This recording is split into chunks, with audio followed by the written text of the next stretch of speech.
بصي هاتيلي علبه من ده وشريط من ده وقرص من ده ومن ده اللي يكفيني اسبوع، وقولي لي ده ينفع مع ضغط الضغط ولا لا. كوبايه ميه لو سمحت عشان ريقي ناشف. حاضر يا فندم.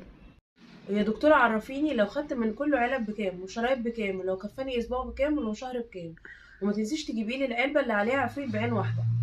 كده الادويه دي كلها سعرها 500 جنيه. طب يا دكتوره زي الفل.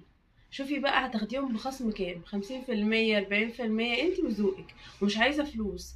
ده هي شويه ادويه كده جابهم لي ناس حبايبي من التامين الصحي، بدلهم لي بقى بصبغه حلوه كده على لون وشي، عايزه اغير، عايزه اعمل نيو لوك. هاتيلي كده شامبو قشره للولا، سبراي، كريم، انت وذوقك.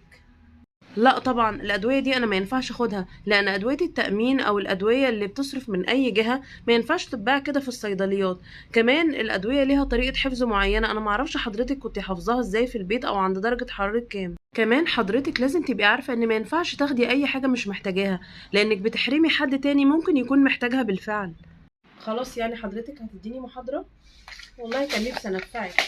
براحتك، في 100 مكان يتمناهم.